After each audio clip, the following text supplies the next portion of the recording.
یہاں پر کہا کہ ایاک نستعین، ہم تجھ ہی سے مدد چاہتے ہیں، تو یہ اصطلاحی طور پر علمی اصطلاح میں دیکھا جائے تو یہاں پر حصر ہے. ہم یہ دیکھیں گے یعنی کسی چیز کو گھیر لینا، حصر کا مطلب ہوتا ہے کسی چیز کو گھیر لینا. تو اب یہاں پر حصر حقیقی ہے یا مطلق ہے؟ اگر تو حصر مطلق ہے تو پھر شاگرد استاد سے مدد مانگے، بیمار ڈاکٹر سے مدد مانگے، کوئی بندہ اپنے ہمسائے سے مدد مانگے، پانی میں ڈوبتا شخص کنارے پر کھڑے بندے سے مدد مانگے، یہ ساری کی ساری مددیں شرک ہونی چاہیے. جبکہ دوسرے دلائل سے یہ ثابت ہے، قرآن کی دیگر آیتوں سے یہ ثابت ہے کہ یہ چیزیں شرک نہیں ہیں، بلکہ یہ لوگ بھی کہیں گے کہ یہ چیز شرک نہیں ہے. اگر مطلق طور پر پھر وہ عجیب و غریب قسم کی تقسیمیں کرنے لگ جائیں گے، نہیں جی زندہ اور مردہ اور فلاں تو فلاں. بھائی شرک تو شرک ہوتا ہے، ایسا تو کوئی شرک نہیں ہے کہ بھی اگر آپ دیکھیں کہ اگر ایسے ہی لوگوں سے ہم یہ سوال کریں کہ جناب آپ یہ بتائیے کیا زندہ سے مدد مانگنی شرک نہیں ہے، تو ہم کسی زندہ پیر صاحب کے پاس جا کر اگر بیٹا مانگیں تو شرک نہیں ہوگا، پھر وہاں پر ان کا اپنا قاعدہ بھی ٹوٹ جائے گا. یہ قاعدہ انہوں نے نوجوانوں کے ذہنوں میں ڈالا ہوا ہے. جی نوجوانوں کے ذہنوں میں ڈالا ہوا ہے کہ جی زندہ مردہ کی قید ہے. تو یہ کون سا شرک ہے کہ جو زندہ کے ساتھ کرنا جائز ہے، مردہ کے ساتھ کرنا جائز نہیں ہے. تو قرآن کریم کے اندر یہ جو حصر ہے مطلق نہیں مان سکتے، ورنہ کوئی بھی بندہ شرک سے بچ سکتا نہیں. دیگر دلائل کا انکار، قرآن کریم کی کئی آیتوں کا انکار کرنا پڑے گا. یہاں پر ہے حصر حقیقی. حقیقی کا اس کا مطلب کیا ہوگا؟ ایاک نستعین مطلب یہ کہ حقیقی طور پر مدد اللہ ہی کرتا ہے. اللہ کے علاوہ جو کوئی بھی مدد کرے گا وہ اللہ کے اذن سے کرے گا، اللہ کی اجازت سے کرے گا.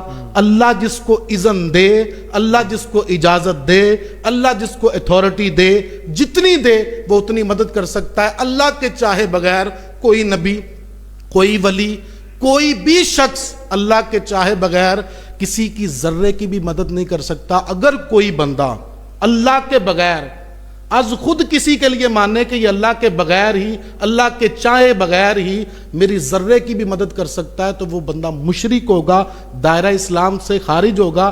ہمارے خلاف یہ ایک پروپوگنڈا کیا جاتا ہے کہ یہ لوگ جو ہے نا یہ اللہ تبارک و تعالیٰ سے تو مدد مانگتے ہی نہیں ہیں.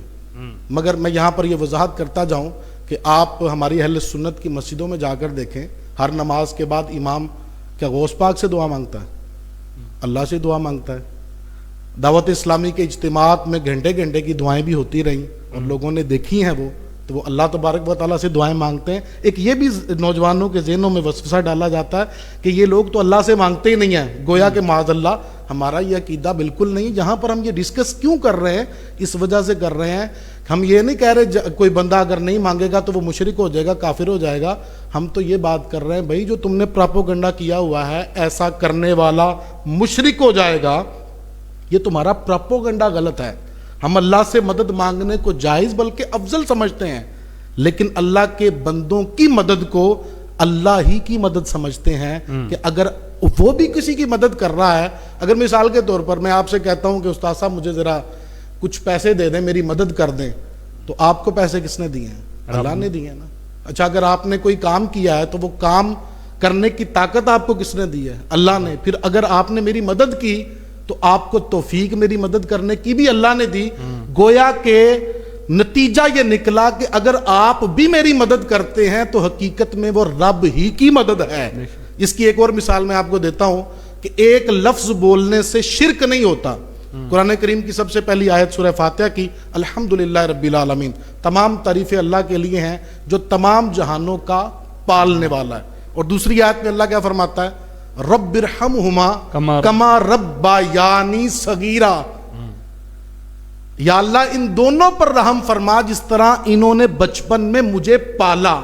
ادھر فرما رہا ہے کہ دونوں جہانوں کا پالنے والا اللہ ہے، ادھر فرما رہا ہے کہ ماں باپ نے پالا. لفظ ایک ہونے سے شرک نہیں ہوگا کیونکہ رب خود پالتا ہے، وہ پالنے میں کسی کا محتاج نہیں ہے. ماں باپ کو پالنے کی طاقت رب تبارک و تعالیٰ نے عطا فرمائی ہے. تو یہ بات جس وقت بالکل کلیئر ہو جائے گی کہ ایک اس طرح بہت ساری مثالیں ہیں.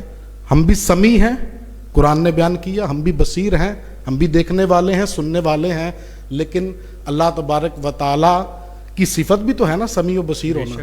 لیکن کیا اللہ کے دیکھنے کی طرح ہم دیکھتے ہیں؟ ہم تو دیکھنے کے لیے آنکھوں کے محتاج ہیں، رب تعالی آنکھوں کا محتاج نہیں. اگر وہ چاہے تو ہم دیکھ سکتے ہیں، ورنہ ہم نہیں دیکھ سکتے. ہم سننے کے لیے کانوں کے محتاج ہیں، رب تعالی کانوں کا محتاج نہیں ہے. اور اگر وہ چاہے کہ ہمارے کان نہ سنیں بلکہ ہماری آنکھیں سنیں تو پھر وہ بھی پوسیبل ہے.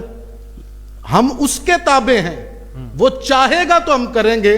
جب اتنے سارے فرق ہو جاتے ہیں تو پھر شرک بات رہتی نہیں ہے. یہ صرف اور صرف پراپوگنڈا. اس میں ایک اور چیز نوجوانوں کو جب یہ حقیقت اور مجاز کا فرق سمجھایا جاتا ہے تو پھر اگلا سوال ان کے ذہنوں میں یہ ڈالا گیا ہے کہ ٹھیک ہے وہ حقیقی مدد اللہ ہی کی ہے، مجازن یہ ہمارے سارے سلسلے جو مدد کے ہیں، تو آیا مجازن ہمیں مدد مانگنے کا کیا حکم دیا گیا کہ مجازن مانگو؟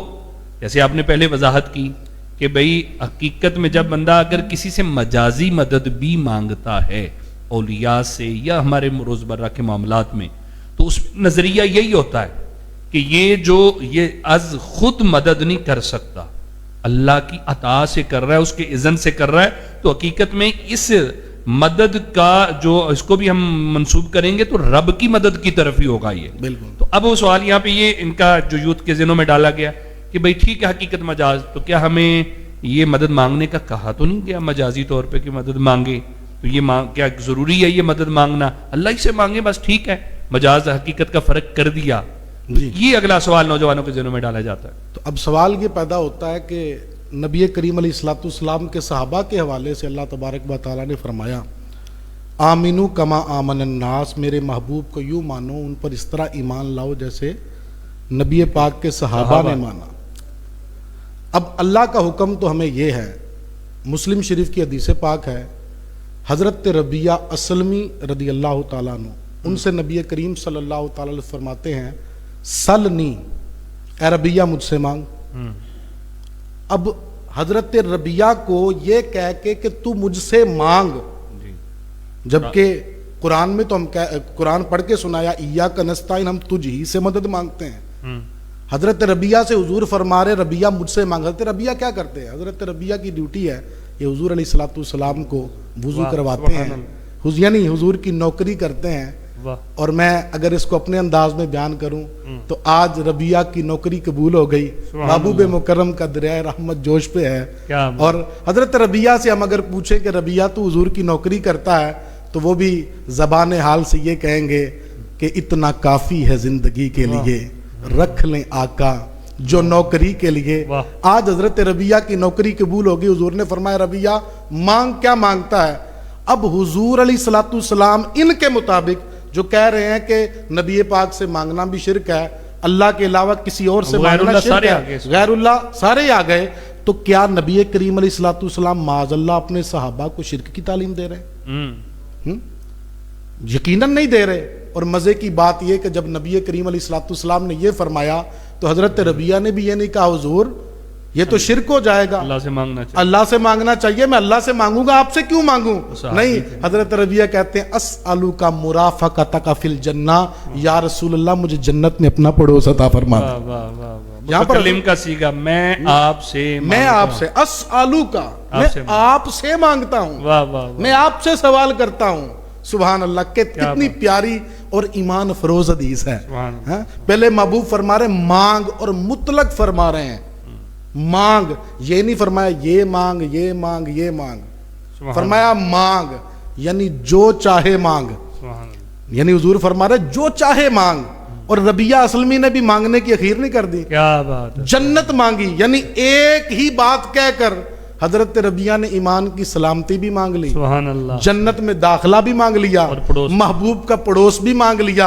اور محبوب نے بھی یہ نہیں فرمایا ربیہ کوئی میری رینج کی بات کر، کوئی اونٹ مانگ لیتا، کوئی بکری مانگ لیتا، کوئی کھجورے مانگ لیتا، تو نے یہ جنت مانگ لی ہے اور پھر یہاں پر منہ اٹھا کے لوگ کہتے ہیں کہ حضور نے تو اپنی بیٹی فاطمہ سے بھی یہ کہہ دیا تھا کہ فاطمہ میں تیرا کچھ نہیں کر سکتا، وہ جب اپنی بیٹی کے لیے کچھ نہیں کر سکتے تو پھر کسی اور کو کیا جنت دیں گے؟ تو حضور نے یہ نہیں فرمایا کہ جب میں اپنی بیٹی کو کچھ نہیں دے سکتا تو تجھے جنت میں پڑوس کیسے دے سکتا ہوں؟ محبوب نے بالکل یہ نہیں فرمایا، لا املک والی آیت بھی نہیں پڑھی، جی بالکل بالکل، میں کسی چیز کا مالک میں نہیں کسی چیز کا مالک نہیں، حضور نے یہ نہیں فرمایا۔ اور میں نے یہاں پر وہ حضرت فاطمہ والی بات پہ کہا، میں نے کہا تجھے یہ تو نظر آیا کہ حضور نے فرمایا کہ بیٹی تیرے لیے میں کچھ نہیں کر سکتا، تجھے وہ حدیث نہیں نظر آئی کہ جس میں حضور نے فرمایا فاطمہ جو ہے وہ جنتی عورتوں کی سردار ہے؟ تو کہہ رہا ہے کہ ان کا یہی نہیں پتا انہوں نے جانا کہاں ہے؟ حضور نے نہ صرف جنت بلکہ جنت کی سرداری عطا فرما دی ہے۔ تو یہاں پر حضرت ربیہ نے حضور سے جنت مانگی اور حضور نے یہ نہیں فرمایا کہ نہیں بھئی میرے بس کی بات نہیں ہے، حضور نے فرمایا او غیر ذالک، سبحان اللہ، کچھ اور وہ کہتے ہیں آپ تجھ سے تجھی کو مانگ لوں تو مل جائے سب کچھ، 100 سوالوں سے کہ یہی سوال اچھا ہے۔ حضرت ربیہ سلمی نے یہ بات کی تو محبوب نے فرمایا کہ ربیہ تو میری مدد کر کثرت سجود سے۔ میں نے کہا یہ حضور کی مدد کو روتے ہیں، ادھر حضور ربیہ سے مدد مانگ رہے ہیں۔ لفظ مدد کی بات ہے نا کہ یہ شرک قرار دے رہے ہیں۔ تو صحابہ کرام سے بھی پوچھو کہ آنکھ کا ڈیلا نکلتا ہے تو محبوب کی بارگاہ میں آ جاتے ہیں، اور محبوب یہ نہیں فرماتے میرے صحابہ رب کے رستے میں نکلوایا ہے رب سے مانگ لو، کندھا کٹ جاتا ہے محبوب کی بارگاہ میں آتے ہیں۔ ادھر وہی جواب دیں گے نا کہ وہ جب زندہ تھے تو ان کا جواب ایک ہی ان کو فیڈ کیا گیا۔ اب سوال تو یہ ہے، بات تو یہی ہو گئی کہ جب مانگنا جائز نہیں، جب مانگنا جائز نہیں ہے تو یہ کون سا شرک ہے؟ یعنی اگر کوئی زندہ ہو تو اس کو رب مان سکتے ہیں، اس کی عبادت کر سکتے ہیں؟ اگر کوئی زندہ ہو تو یہ عجیب و غریب قسم کا شرک ہے کہ زندہ ہو تو میں نے جو پہلے مثال دی تو کیا کوئی زندہ پیر صاحب ہوں تو ان سے کہہ سکتے ہیں مجھے بیٹا دیں؟ تو یہ شرک نہیں ہوگا؟ پھر یہی نوجوانوں کو سمجھنا چاہیے نا اسی چیز کو کہ جہاں ان کو کتنا فیڈ، بیچاروں کو علم نہیں ہوتا، فیڈ یہ کیا جاتا ہے کہ دیکھیں وہ زندہ اور اس کی قید ہے، لیکن جب یہ اس بات پہ غور کریں گے تو انشاءاللہ یہ چیز بالکل واضح ہو جائے گی ان کے۔ پھر اس کے اوپر ایک اور بھی ہے نا کہ قرآن کریم کے اندر ہمیں یہ دیکھنا ہے کہ اللہ تبارک و تعالیٰ نے اولیاء کرام کو اختیارات دیے ہیں کہ نہیں، اپنے بندوں کو اختیارات دیے ہیں کہ نہیں۔ اللہ پاک نے اپنے بندوں کو اختیارات دے رکھے ہیں۔ قرآن کریم میں سورہ نمل کے اندر دیکھیے کہ حضرت آصف بن برقیہ کا جو واقعہ ہے، حضرت سلیمان علیہ السلام نے اپنے درباریوں سے کہا کہ کون جو ہے وہ ملکہ بلقیس کا تخت اب شام، یمن سے شام کے اندر لے کے آنا ہے۔ وہ کوئی قریب تو نہیں ہے کہ ساتھ والا محلہ ہے جو وہ کہہ رہے ہیں۔ تو جن کہتا ہے کہ میں آپ کی مجلس برخاست ہونے سے پہلے لے آؤں گا، تو آپ نے فرمایا نہیں، اس سے بھی پہلے چاہیے۔ تو آپ کی مجلس میں ایک شخص بیٹھا تھا، اس نے کہا کہ میں آپ کی پلک جھپکنے سے پہلے لے آؤں گا۔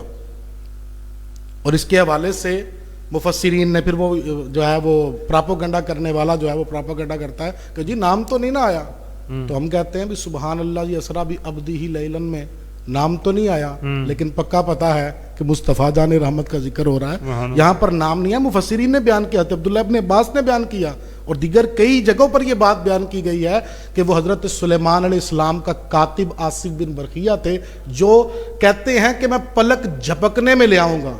یہ دیکھیں کوئی 10 کلو 20 کلو 40 کلو اپنی کیپیسٹی کے حساب سے اپنے جسم کی طاقت سے کوئی وزن اٹھا لے گا جی، لیکن اب شام سے یمن سے شام میں کوئی چیز لانی ہو تو کیا کوئی پہلوان ایک اس کی کیپیسٹی یہ نہیں ہے نا؟ تو اچھا اگر وہ لے کے آگے پلک جھپکنے میں تو کیا وہ جسمانی طاقت سے لے کے آئے کہ روحانی طاقت سے؟ اللہ، روحانی طاقت سے لے کے آئے نا۔ پلک جھپکنے میں تخت سامنے تھا، اب کیا ایسے ہوا کہ زمین کے نیچے چیرتا ہوا آیا یا اوپر سے اڑ کے آیا؟ یہ اللہ تبارک و تعالیٰ نے ان کو پاور عطا کی تھی۔ وہ بخاری شریف میں حدیث قدسی بھی ہے نا، جب کسی کو میں اپنا محبوب بنا لیتا ہوں تو جن ہاتھوں سے وہ پکڑتا ہے میں اس کے ہاتھ بن جاتا ہوں۔ جو ہیں لا ان سألنی لأعطینہ، سبحان اللہ، وہ جو سوال کرتا ہے میں اس کو عطا کرتا ہوں، ضرور عطا کرتا۔ اب دیکھیں اس میں کہ اللہ پاک نے اپنے بندوں کو اختیار دیا ہے۔ اب یہ ہم ساری جب باتیں کرتے ہیں نا تو وہ کہتے ہیں یہ تو آپ نے زندہ کے سارے دلائل دیے ہیں، بعد وفات کی دلیل کیا ہے؟ تو میرا ان سے سوال یہ ہے کہ آپ مجھے یہ بات بتائیے کہ ہم نے طاقت جسم کی بیان کی ہے کہ روح کی؟ روح کی بیان کی ہے۔ روح کی بیان کی ہے، جسم کی تو وہ وہیں بیٹھے ہیں. تو موت کی تعریف کیا ہے؟ اس بات پر علامہ سیوطی رحمۃ اللہ علیہ نے اجماع نقل کیا ہے کہ موت سے جو ہے وہ روح فنا نہیں ہوتی. موت کا مطلب ہے روح کا جسم سے جدا ہونا. آپ پہلے روح کا فنا ہونا ثابت کریں، پھر اگلی باتیں ثابت کر لیں گے. تو جب روح فنا ہی نہیں ہوئی تو ہماری ساری کی ساری دلیل بالکل واضح ہو گئی.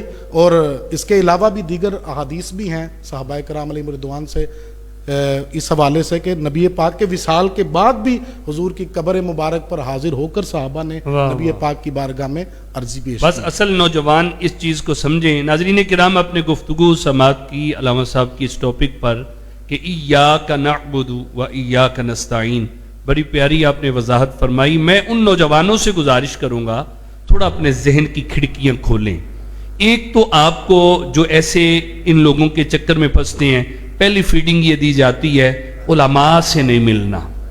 یہ کوئی مطلب وہ جملہ نہیں ہے کہ میں ایک ویسے بولتا جا رہا ہوں. یہ آپ جو ایسے ہیں وہ اس بات کو سمجھیں گے کہ آپ کو پراپر طریقے سے منع کیا جاتا ہے علماء سے نہیں ملنا. دوسرا، پھر آپ خود علمی اعتبار سے یتیم ہوتے ہیں، کچھ پڑھا نہیں ہوتا دینی اعتبار سے. تو جب تک آپ اس چیز کو نہیں سمجھیں گے تو آپ بہت جلدی اپنے ایمان کو ہاتھ سے کھو بیٹھیں گے.